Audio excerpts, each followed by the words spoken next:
Ṣé ẹ mọ̀ ń pa gbogbo nǹkan tó kọ yín ṣe yìí? Mi mọ̀ ń pẹ́ sà. Mi mọ̀ ń pa ẹ́. Ọ̀gá ọlọ́pàá béèrè lọ́wọ́ yín pé bí gbogbo àdúgbò ṣe ń rùn yìí, ṣe máa ní pé ẹ mọ̀ ń pé nǹkan kan rùn ládùúgbò. Mi mọ̀ ń pẹ́ sà, mi máa ń gbóòórùn, mi gbóòórùn kankan. Ṣé tí mo bá gbóòórùn ni ṣé mi ti ní pariwo fáyé ni mi gbóòórùn kankan. At least you had admitted selling 2 other eggs. Kí lorúkọ ẹlẹ́kọ̀ọ́ sí? Àwọn aṣọ àti bàtà ọmọ yìí nígbà tí ó pa tó bolóko sí. Àwọn aṣọ yẹn tí máa ń jẹ́ àdáná sùn. Ẹ dáná sun àwọn aṣọ yẹn. Bàtà ń kọ́? Bàtà ó sún dànù ní mi ní sọ pé báyìí. Ló sọ sí. Àìbọ̀ ṣe díẹ̀ náà ti rí bàtà yẹn náà. Alákọ̀ọ́kọ́ yẹn dúró sí tòsí. Ẹ káàbọ̀ sí ìkànnì Hajiyara Malifa TV. Ẹ subscribe sí ìkànnì yìí, ẹ hàn notification button kẹ́lẹ̀ láǹfààní àti gbádùn wa síwájú sí i. Àjọṣepọ̀ wa la fi lè ṣe àṣeyọrí.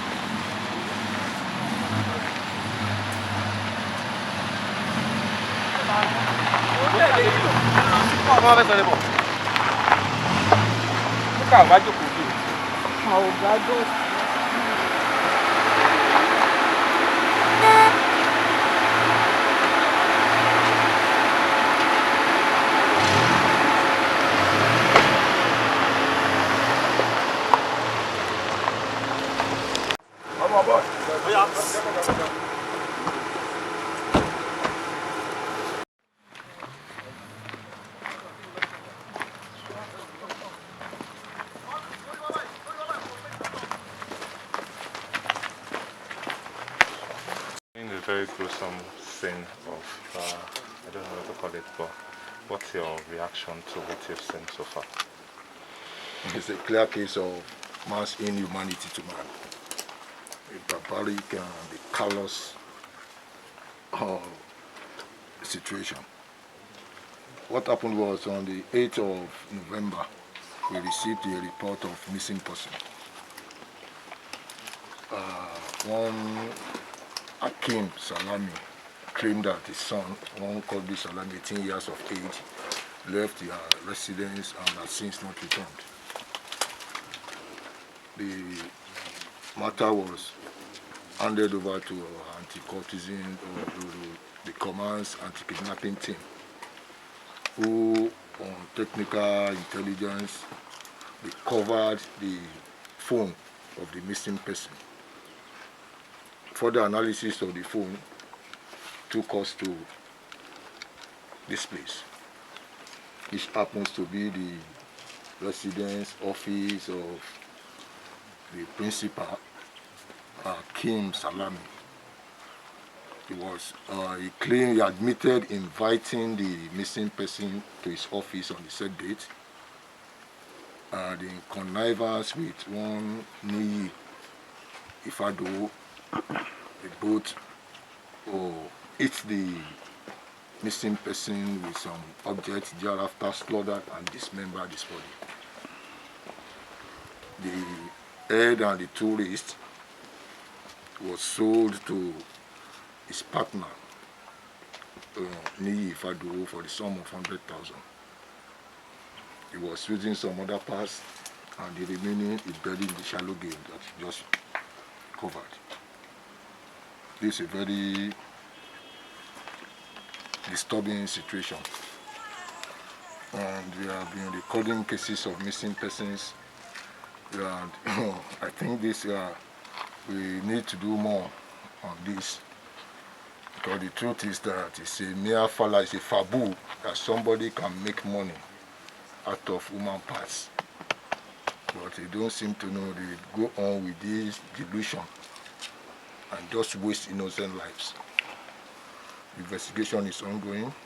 We will get to the root of the matter, and as we progress, we will always keep you informed. During the end of the year, November, December, when of Ogun State to the entire citizens and residents of the state?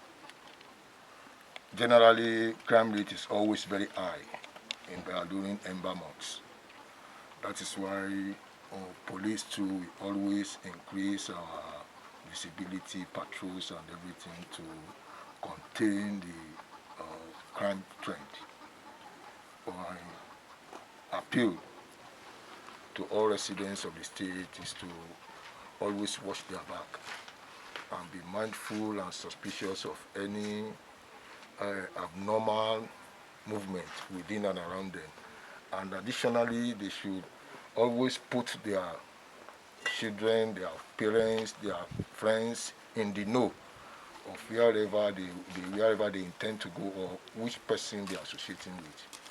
Above all, we should avoid night movement and relationship on the phones, on the line, on the online relationship. Oftentimes, it portends a lot of danger. We should all be wary of it. So what will be the response of the police? What are they doing, or what will be in plan for the police force as to cope this incident? It is going to be more of advocacy, because this now is something that is normally done in the corner. Imagine this kind of location, very lonely, especially in the outskirts. Something like this happens, it will, if not for the fact that we are sure that something is wrong somewhere from the story of the victim's parents. And by God's grace, with support of God and the concerted effort of the command, we are able to get to this. But he's going to talk because at least he had admitted selling 2 other heirs to somebody previously.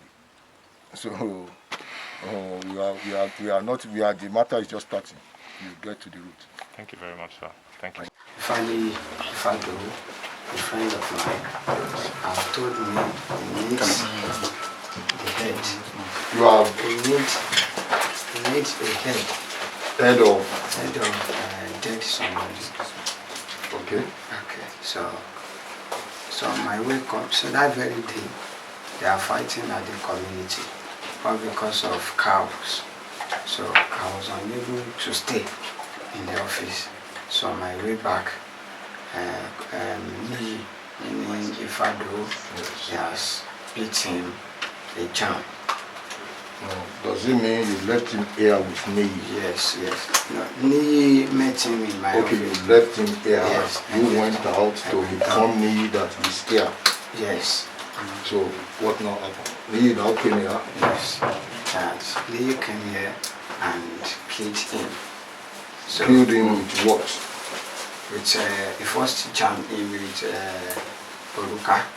Okay. So after, now killed him. How did you kill him? So I wasn't there then, sir. So because I was at the community fighting for my cows. Listen.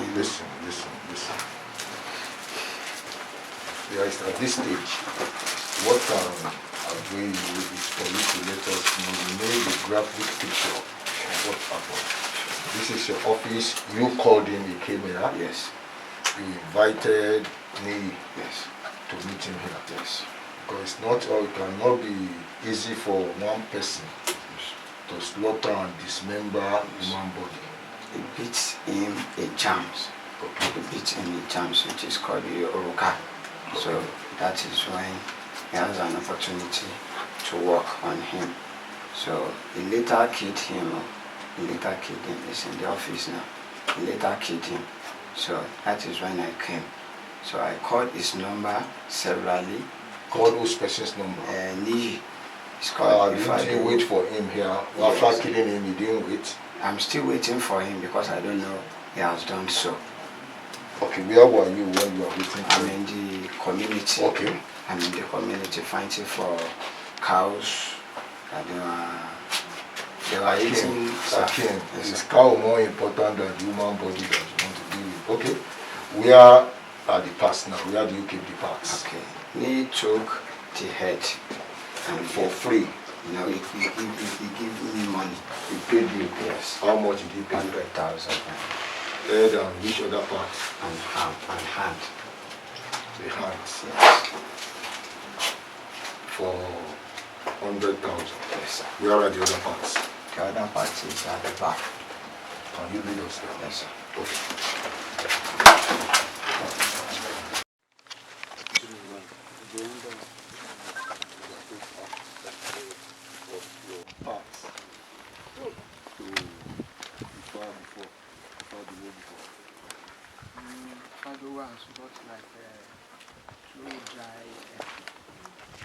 Dry air belongs to who? Where did you do This one, Babalawo that used to be. this? It's called Onifa.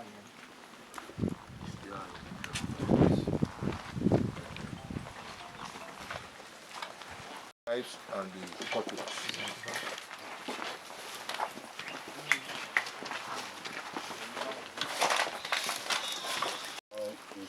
Yes.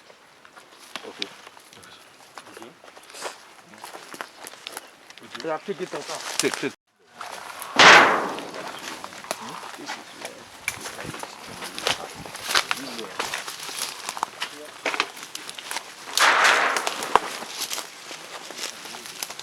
Okay.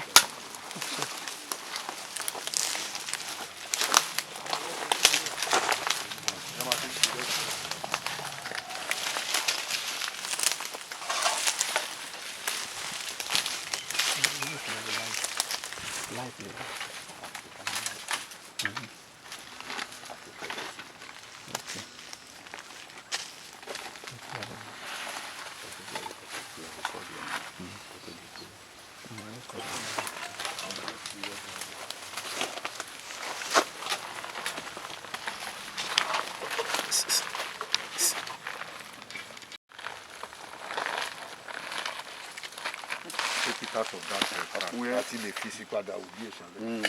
Oh, You can just come and pull down the sack.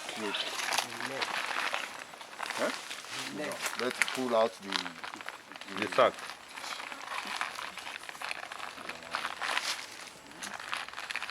So which parts are these? neck. The neck. The leg and what? The part of the body that is there, not me. So what of the cover? What of the other? Yes, sir. Okay. And eternity. You want. These are not shrine. Come inside, you are not doing anything. Come inside, you are not doing anything. You are not right here. We are better here before.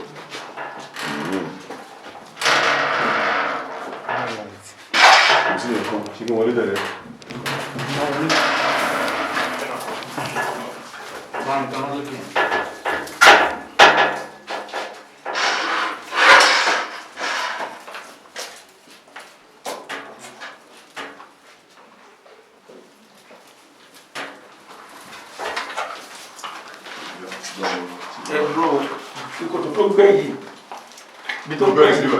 What is it meant for? Ashina.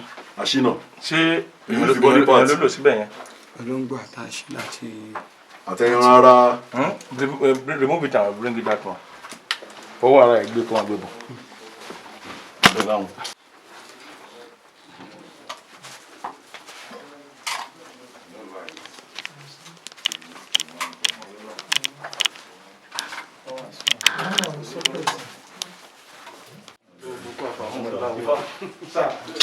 Wọ́n ló gbé bẹ́ẹ̀ jáde. Káwọn tó wọ bẹ́ẹ̀ sílẹ̀ lẹ̀.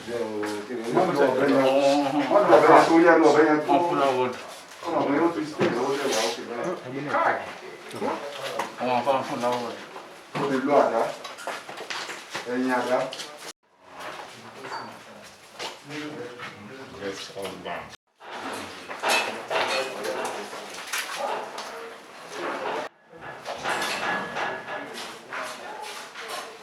Kan sí ìwé lè ṣe lè rí. Ìtaná máa ń kí Ìwé lè iṣẹ́ ni. ìtaná máa ń kí Iṣẹ́ ẹ̀kan ni inú ilé láti ṣe. Epo sórí tó sọ fún mi ni.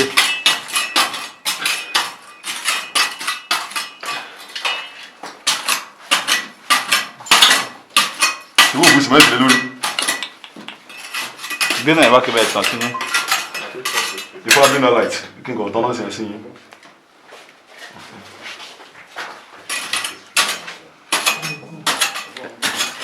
Ṣé wọ́n bá tó gbẹ́ni ẹ̀ ti lè jù sínú? Wọ́n bá mi gbẹ́. Ẹ́ Wọ́n bá mi gbẹ́. Ta ló bẹ gbé? Ẹni tó tó máa ń bá mi ṣiṣẹ́. Táyé nìyẹn. Ayé ṣòro. Ayé ṣòro. Ní bó ti ṣe. Wọ́n máa ń wá sádùúgbò mi náà. Gbogbo ilẹ̀ tí wọ́n máa gbé òun ló máa ń gbé. Ló máa ń bá mi ṣe. Tó ló bẹ́ẹ̀ gbé ibi tó gbé sílẹ̀. Àmì tó ti ṣe tó ti bẹ́rì. Àwọn tó bẹ́rì sí ẹnu ọ̀nà ọ́fíìsì ẹ̀ lọ. Ẹgbẹ́ ẹlẹ́dẹ̀ máa ń àwọ̀rò. Àwọ̀rò. Kí ni ẹ? Àwọ̀rò àbí àpò? Wọ́n tó wà mí. Akẹ́kọ̀ọ́ máa yẹ wá bàbá yá. Akẹ́kọ̀ọ́ máa rìpọ́tù tí a máa.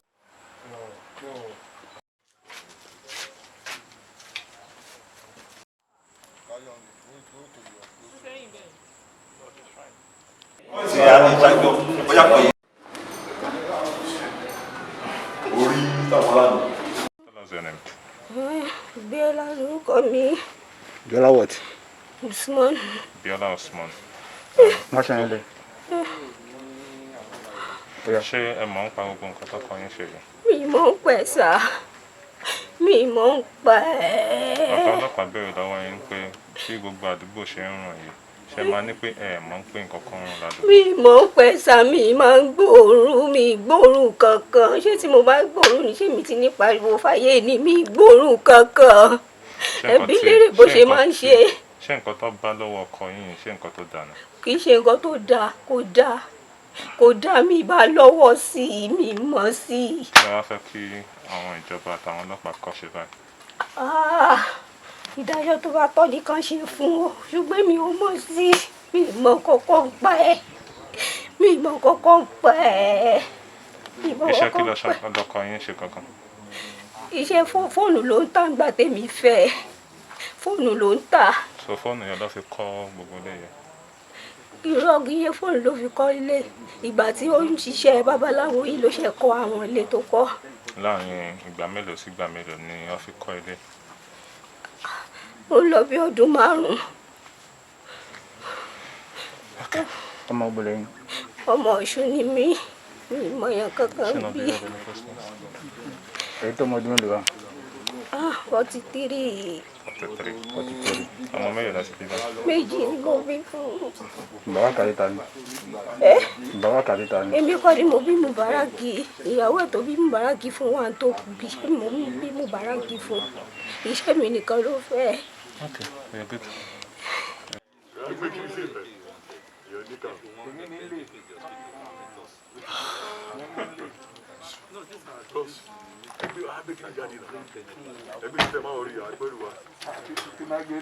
Kí lorúkọ ẹ? Hakeem kíni? Usman. Ọmọ ọdún mélòó ni ẹ? 35 years. Ọmọ bo ni ẹ? Ọmọ Ọ̀ṣun. Níbo lọ́ṣun? Ìlá. Sọ̀rọ̀ sókè dáadáa. Ìlá Ọ̀rọ̀gún. School wo ló lọ? Local government school 3. Ẹ́? Local government school 3. School 3. Lọ́dún wo nìyẹn?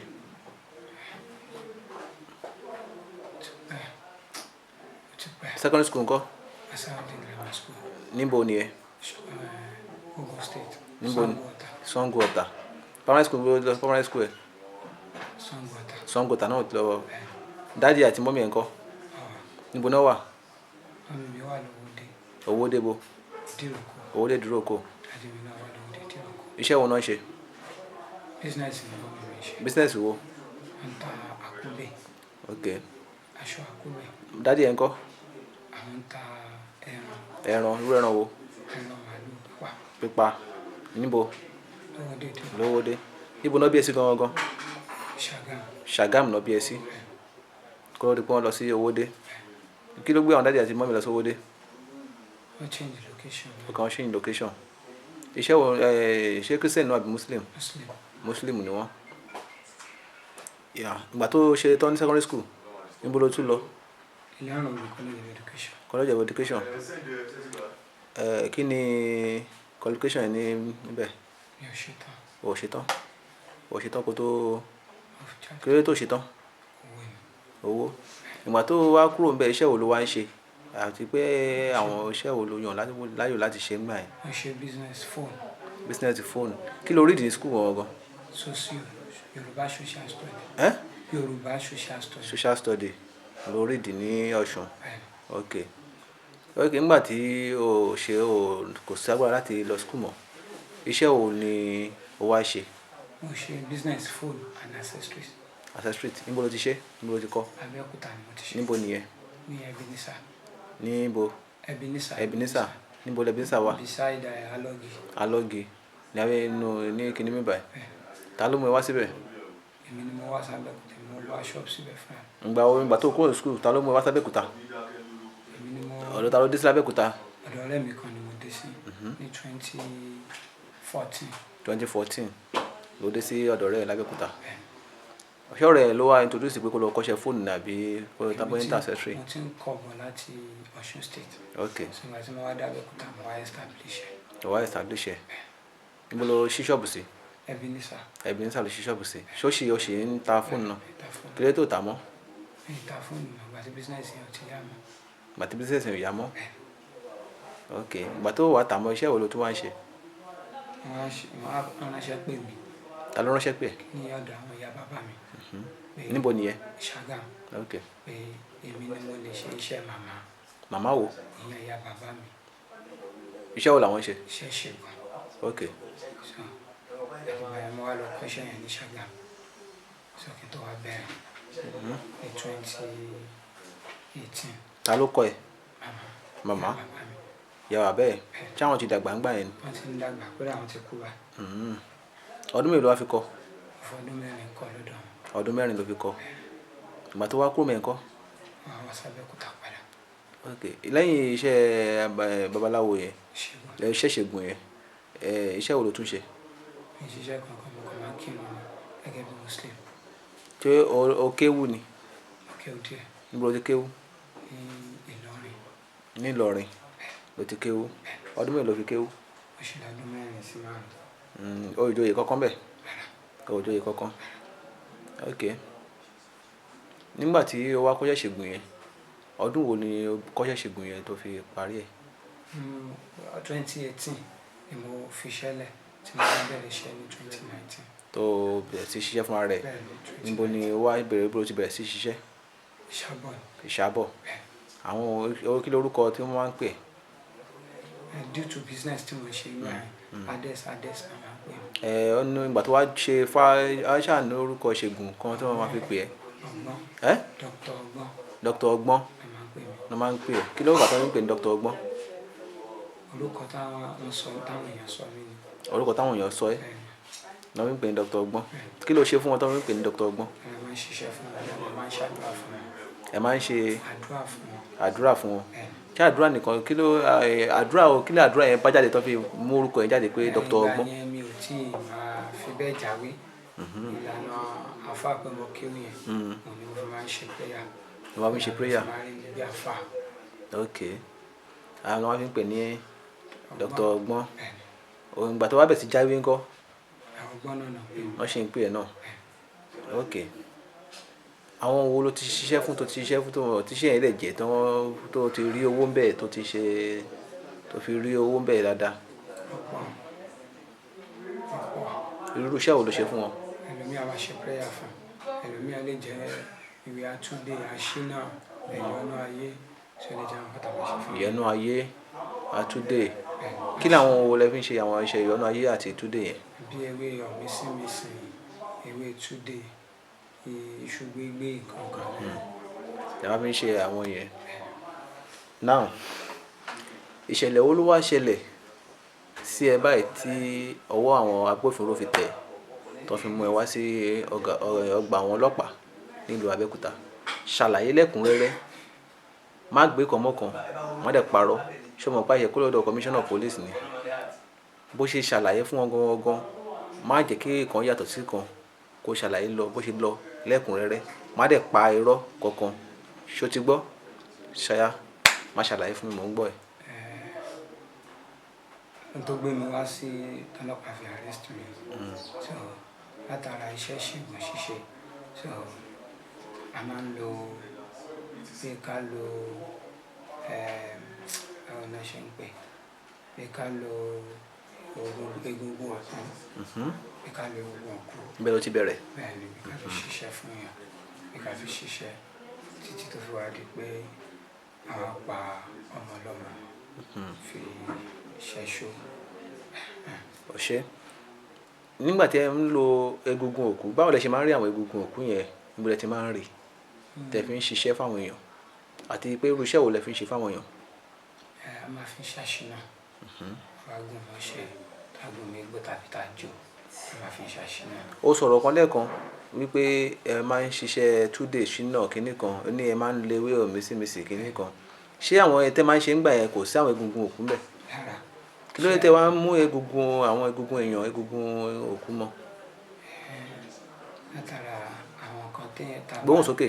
látara àwọn kan tá a bá nínú ìwé. nínú ìwé wo. ìwé tèmi fi ń ṣiṣẹ́. ta ló fún ẹ ní ìwé yẹn. ìyá bàbá mi àwọn tí kú náà ṣe gbélé mi lọ́wọ́ kan tó kú náà ti gbélé mi lọ́wọ́. ok kí lórúkọ ìyá bàbá yẹn. ìwé ń jẹ. orúkọ wọn gbogbo. ìwé ń jẹ ni everybody máa ń pè wọn. owó mọ orúkọ wọn. àwọn sí náà ni ìwé ń jẹ gbogbo wa ń pè wọn tó ti pọn kú. ok ìyá lájà a máa ń mú ògógó òkú mi wọn lè kọ wọ́n lè kọ síbẹ̀ ní kọ pé mẹ́nu mọ́. ṣá máa pọ̀ síbẹ̀ yẹn ok ní gbàtẹ́ ń lu egungun òkú àwọn báwo lè ṣe máa ń rí. ó máa ń láwọn tó máa ń fún wa tá a bá rí tá a bá sọ fún wọn pé a máa nídìí nǹkan báyìí. àwọn wo lè máa sọ fún. nínú àwọn aláwo náà ni. àwọn aláwo wo dárúkọ wọn. ẹnìkan tí mo ṣe dá mọ̀ dáadáa ní Ifáyẹmí. Ifáyẹmí ta ní dé Ifáyẹmí bo ní Ifáyẹmí ìwé wà. ọ́fíìsì ẹ̀ wà lọ́nà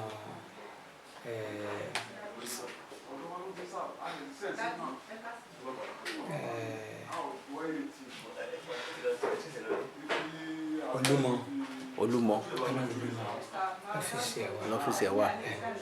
ok aṣèmáàrí nìyẹn. àwọn wo lè tó máa ń gbà lọ́wọ́ ẹ̀. àwọn lèmi nìkan ọwọ́ ẹ̀ nìkan lèmi ti ń gbà. ok àwọn wo ló tún mọ kò sẹ́ni bọ̀dọ̀ tó tún fún ẹ ní egungun òkú. àfi bẹ́ẹ̀ tẹ́yàn bá rí. ṣé tútù ni àbí gbígbẹ àti bí bọ́ọ̀lù lè ṣe máa ń rí kéékèèké òní àfi tẹ bá rí kéékèèké àti kìíní kan. tó ti fọ so sometimes bí a ti mi àtàwọn eléyìí náà jọ wà so tó náà bá ní máa fún mi nígbà mi so bá ṣe jọ bá ṣe ń lọ ní. àwọn gbàtẹ́ wá bẹ̀ sí lu àwọn ọmọ ọlọ́mọ tẹ́ bẹ̀ sí pààyàn gbogbo ibo kí ló mú yẹn wá tó di pé èèyàn pípa lè tí wọ́n á ń lò ẹ̀ lo egun gbígbẹ mọ́ tí ò kú mọ́. iṣẹ́ èṣù tó bá ṣẹlẹ̀ náà tó èṣù náà là máa ń parọ́ mọ́ gbé tèṣù kúrò kí ló fà gbọ́ngbọ́n. torí pé tàbí ẹ̀mí náà máa ń jẹ́ máa ń mú òògùn jẹ́ dáadáa ọ̀nà ìlọsíṣẹ́ máa ń lò. ìdí fọ́ọ̀sì wọn yìí díẹ̀ tó pọ̀ jù ó yá mọ̀ ń gbọ́ ẹ̀. sọ́kẹ́ máa ń mú òògùn jẹ́ náà kíákíá so ìlọsíṣẹ́ máa ń lò. ó máa ń jẹ́ dáadáa. lẹ́sẹ̀ máa ń lo ti èèyàn a ti tó láti ìgbà tó ti bẹ̀rẹ̀ tí pa àwọn èèyàn bí èèyàn mélòó lẹ ti pa. má sọ pé kìnnì kan ṣàlàyé nìsàn èèyàn mélòó lẹ ti pa tẹ́tí bí. gbígbẹ ló máa ń gbé wá fún wa. gbígbẹ no o ti sọ̀rọ̀ gbígbẹ lẹ́ẹ̀kan a sọ gbígbẹ mọ́ àní pé ẹ ti pààyàn pé èèyàn ti pa. èèyàn pààyàn lẹ́yìn tí kọ́díré tó ṣẹlẹ̀. ó sọ lẹ́ẹ̀kan ó sọ má parọ́ mi báyìí ní sùúrù má parọ́ ó má parọ́ ó sọ lẹ́ẹ̀kan wípé ẹlẹ́kẹta lélẹ̀ tí ẹ ti pa tẹ́tí gbé tẹ́tí ẹnì kejì ẹ̀ ti ra mélòó ó ti ra mẹ́ta tóun ti gbà lọ́wọ́ ẹ̀ èèyàn mélòó lẹ ti pa. àpá wọn máa ń gbé wa ni. ta ló ń gbé wa. Ifáyẹmí ẹ̀ ló máa ń gbé wa. gbé wa lórí gbígbẹ ló máa ń gbé wa. ok sọ ọwọ́ tèmi lòun ti máa wá gbà náà èyí tẹ́ wá pa yìí kí ló wá mú èyí tẹ́ pa yìí kí ló fà á.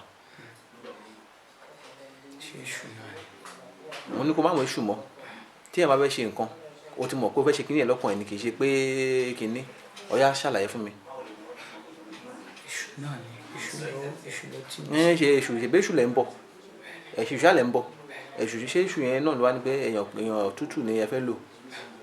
rárá wá ti tẹ́lẹ̀ bá èṣù náà ló kọ́. kí ẹ̀yin mọ̀ pé kò dá tẹ́lẹ̀ láti pa èèyàn ẹ̀ mọ̀ rárá kó wó ogún mọ̀ ok yá ṣàlàyé bó ṣe ṣẹlẹ̀ fún mi. etí ìtọ́mọ yìí ọ̀gá ẹ̀ ló mú wá sọ́dọ̀ mi pé èèyàn kan fún ní mẹ́sẹ̀gì pé kán bọ̀gùn fún so ìgbà tó dẹ́bọ̀ tó wá bẹ̀ mí pé kán bọ̀gùn pé kí ni káwọn fi bọ̀gùn. ọjọ́ wo ni wọ́n bẹ̀? Bí last 2 months báyìí. Ok. Pé àdàbẹ̀rẹ̀ sí pé kí ni wọ́n máa fi bọ̀gùn yẹn ẹ̀dẹ̀ ṣàlàyé so àdàbọ̀gùn yẹn fún ní àárọ̀ ọjọ́ kejì so lẹ́yìn ìgbà yẹn ọ̀gá ẹ̀ mú wá ní ká lè ṣe ọṣẹ fún. ọ̀gá ẹ̀ tún mú wá padà ká lè ṣe ọṣẹ kí ni? ọṣẹ àṣínà kó náà lè máa owó tó lọ́mọ. ṣé ọ̀gá ẹ̀ ti wá ṣiṣẹ́ lọ́dọ̀ tiẹ̀ náà rí? ara máa ń múyàn wá ní. ṣé ọ̀gá tiẹ̀ náà ti wá ṣiṣẹ́ àṣínà lọ́dọ̀ tiẹ̀? máa ń múyàn wá ní àfi tá a bá fún lọ́fẹ̀ẹ́. àfi tá a bá fún lọ́fẹ̀ẹ́ ọmọ mú kọ́sítọ́mù. ẹ̀yà mò ń gbọ́ ẹ. so a máa ń ṣiṣẹ́ ó máa ń wá a máa ń ṣiṣẹ́ fún ọ. gbóhùn sókè dáadáa wọ̀ kó ń gbọ́ tèmi. a máa ń ṣiṣẹ́ fún ọ bẹ́ẹ̀ so nígbà tá a ṣiṣẹ́ fún ọ tán dé bẹ́ẹ̀ ọmọ yẹn padà pé òun ò tí ì rí owó gidi gbà pé kándù tó wà nínú. ṣé ọmọ yẹn ń ṣiṣẹ́ yahoo ni? ó ń ṣe yahoo ó ń ṣe yahoo pé kándù tó wà nínú ọṣẹ yẹn ó ti fẹ́ jó tán torí àfikún tanná sí kándù yẹn á wá bu ọṣẹ yẹn á lọ fi wẹ̀ tó bá dé àwa fẹ́ pa.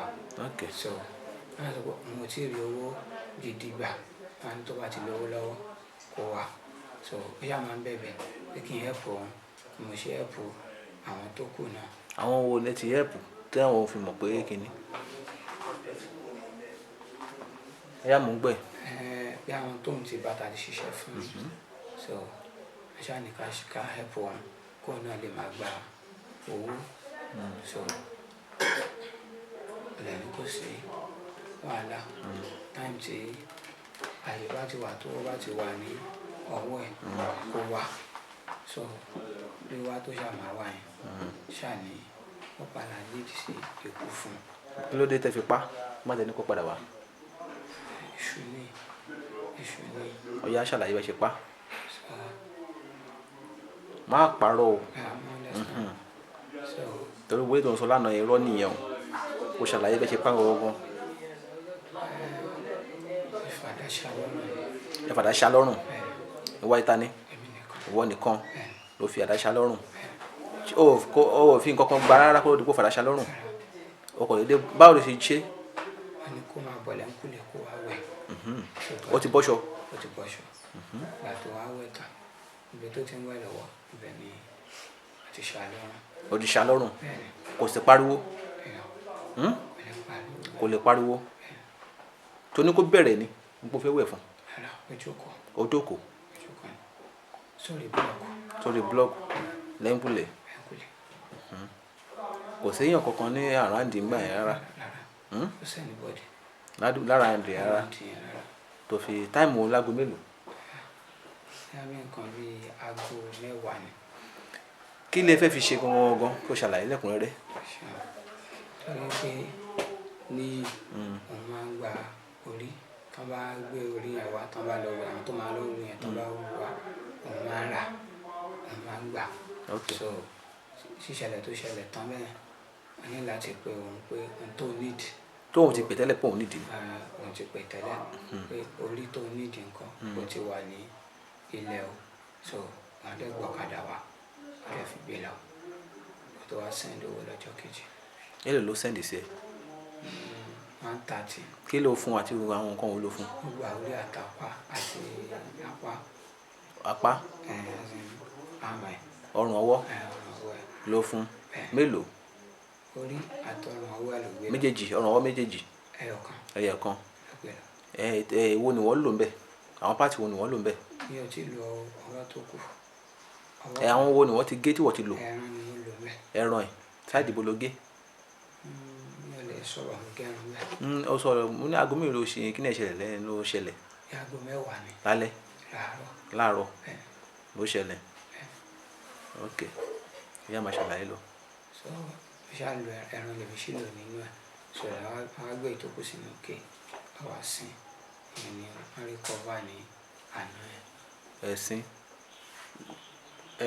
èyí tó gbé sínú òkè yẹn tó sìn yẹn tó ra kọ́va mọ́ tó kọ́va ṣé àti pé tó bá fẹ́ lò létà wàá lọ mú bẹ́ẹ̀ tó bá ti fẹ́ lò ló ṣe kí ló dá sí ọtí ló dá sí tó fi ṣe ní pé kò ní lè bàjẹ́ á tó bí oṣù mélòó àbí ijọ́ mélòó àbọ̀sẹ̀ mélòó kò tí ju oṣù kan lọ nígbà wá déètì owó gangan ló ṣẹlẹ̀ on the 8 gangan last month ní November ló pa ìgbà tó wá ń wa báwo ló ṣe fì ìgbà tó ń wa ó sọ fún wọn pé ọ̀dọ̀ ẹ̀ ló wà kò sẹ́yìn bọ̀ tó mọ̀ pé ọ̀dọ̀ ẹ̀ ló wà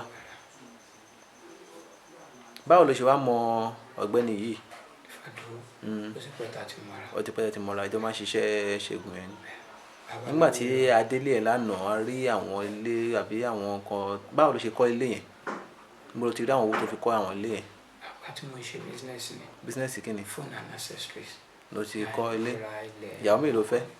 ìyàwó méjì ló fẹ́. ìyàwó àkọ́kọ́ ńkọ́. ìyàwó àkọ́kọ́ ló wà ń bí báyìí. ló wà ń bí. ìkejì ńkọ́. ìkejì ń ta ewé ọmọ ní ọjà. ọjà tó kù. ṣé yẹn náà mọ̀ kó ń ṣiṣẹ́ ṣègùn. ó mọ̀ kó ń ṣiṣẹ́ ṣègùn. níbo ni ìwọ̀n náà ṣe wà pẹ̀lú ẹ̀. ara ètò òkú ló ti ń tajà. mo ní ṣó ṣe wà pẹ̀lú ẹ̀. rárá. kò sí pẹ̀lú ẹ̀ mọ́. ọmọ tó wá bí fún ẹ kọ́ ọmọ mélòó bí. ọmọ ẹ̀ kan ló bí fún mi. ìyàwó kejì yẹn kọ́. méjì ló bí fún mi. méjì ló bí fún ẹ.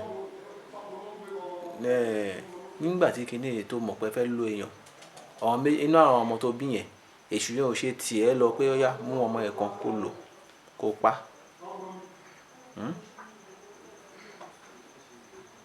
dáhùn yẹn question yẹn. mo ní èṣù yẹn ò ṣe tiẹ̀ pé ọmọ ẹ̀ gangan ni kó lò bóyá àkọ́bí ẹ̀ kan tàbí ọmọ tó gbígbà àbí tó jẹ́ kẹta ó ṣe lò kan lára àwọn ọmọ yẹn èṣù yẹn ò ṣe tiẹ̀ kó lo àwọn ọmọ yẹn tó jẹ́ wọn mọ́lọ́mọ́ ló lò sọ̀rọ̀ sókè. ok ká ní pé ìṣẹ̀lẹ̀ tó ṣẹlẹ̀ yìí ìwọ ló ṣẹlẹ̀ sí gangan pé wọ́n mú ọmọ ẹ̀ tó bí nínú wọ́n pa wọ́n fi ṣiṣẹ́ bẹ́ẹ̀ báwo ló ṣe máa rí lára ẹ̀ àṣìṣe tí wọn náà ń ṣe gangan. inú ò ní dùn. àtijọ́ tó ti wá tẹ́tí ń ṣiṣẹ́ yìí tẹ́tí ń ṣe oògùn yìí èlò lẹ ti rí kò sọ èlò lẹ ti ní àwọn owó yẹn lẹ ti rí báwo lẹ ṣe máa ń báwo ni àwọn òkú yìí àbí àwọn egungun òkú tẹ wálẹ̀ báwo lẹ ṣe máa ń gbó wá fún yín. sọ̀rọ̀ sókè dáadáa o. kọ́sítọ́mà náà ló máa fi ń pẹ́ máa mú wá. ẹ̀yin ń lò bẹ́ẹ̀ ni. táwọn bá ti lo kọ́sítọ́mà. kí lórúkọ ẹlẹ́kọ̀ọ́ sí. akéwì sùn. àwọn aṣọ àti bàtà ọmọ yìí nígbà tí ó pa tó boloko sí. àwọn aṣọ yẹn tí bá ti àdáná sùn. ẹ dáná sùn àwọn aṣọ yẹn bàtà ń kọ́. bàtà ó sọ dànù mi lè sọ pé báyìí. ló sọ sí àìbọ̀ṣe díẹ̀ náà ti rí bàtà yẹn náà. alákọ̀ọ́kọ́ yẹn dúró sí tòsí. ó dúró sí tòsí o fẹ́ kí anybody mọ̀ pé ọ̀dọ̀ ẹni iṣẹ́ yẹn ti wá ẹni tó jẹ́ ọ̀gá fún kọ́dírì yẹn àwọn iṣẹ́ wo ló ti mú wá sọ́dọ̀ àwọn èèyàn wo ló ti mú wá sọ́dọ̀ ẹ̀. nínú ìgbó ìwà ó dẹ̀ mú kọ́dírì àtọmọṣẹ́ kan náà wá. ẹ̀dá tún ni. àwọn ilé mẹ́ta yẹn sílẹ̀ náà. iṣẹ́ wo ló ṣe fáwọn yẹn. iṣẹ́ aṣínà náà ni ìgbéjà sí jẹ́ aṣínà èèyàn máa yó. àti ẹran yẹn náà ló fi ṣiṣẹ́ fáwọn yẹn náà má parọ́.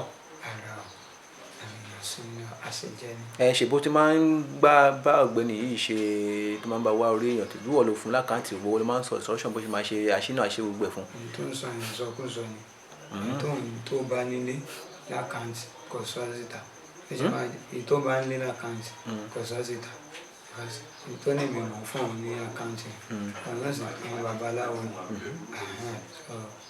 èyí máa sọ pé èmi ò mọ̀ fún òun ní nígbà tó dẹ̀ máa sọ inú Facebook àwọn ọmọ àbáláyé àbí kìnìún kan báwọn máa ń rí nínú ẹ̀ sọ àwọn ìtọ́sọ yẹn èèyàn ṣe nínú àkáǹtì tí mo lò àti kọ̀ sọ èyí jẹ́ ni ẹ̀. Okay. ẹ subscribe sí ìkànnì yìí ẹ hàn notification button kẹ́ lè láǹfààní àti gbádùn wa síwájú sí i àjọṣepọ̀ wa la fi lè ṣe àṣeyọrí.